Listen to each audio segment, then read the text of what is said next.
Alright guys, welcome back to Bambi's Automotive. So I'm here on a Honda Accord, and today I want to show you guys how we're going to go ahead and remove the spark plugs. We're going to remove these 4 screws here. They're 10 millimeters. Once we remove those, we should be able to get that cover off.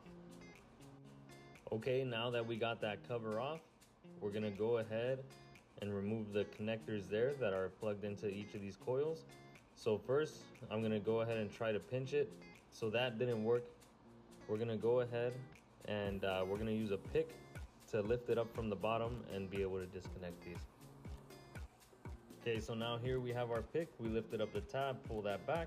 We're gonna do the same with the rest down here, and we'll be right back when they're all disconnected.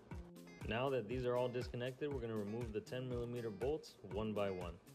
That's 1, 2, 3, and 4.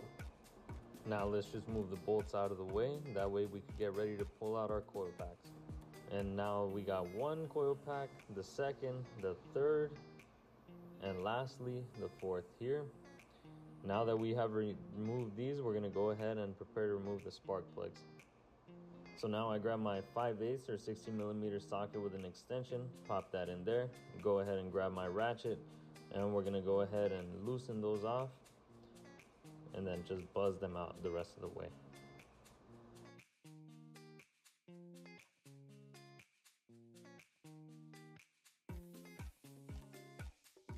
And here I'm using a magnet because I used the socket that didn't have the little grommet, or at least it had the grommet so it fell off. So I just use a magnet, reach in there, pull out the spark plugs one by one. Then once those are out of the way, we can go ahead and prepare for the new spark plugs.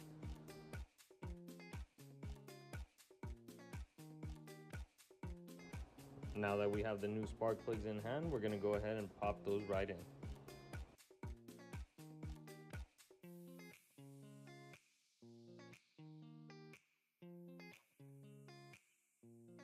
And from here, I'm starting all the spark plugs by hand. Then I'm gonna go ahead and get the electric ratchet, tighten them all down.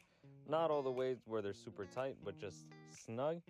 Then from there, we're gonna go ahead and grab our torque wrench, torque each one of them down, as you can see here. And once we've done that, we're just gonna go ahead and put the coils in. As you saw, I did have some dielectric grease in the coils. This makes a better connection and also easier if you ever have to take it back apart. Yeah, so we plug those back in, we get that cover back on, put the last 4 bolts back in, and from there, it's basically a job done. Now, I just like to give the cover a little clean. Thank you guys for watching.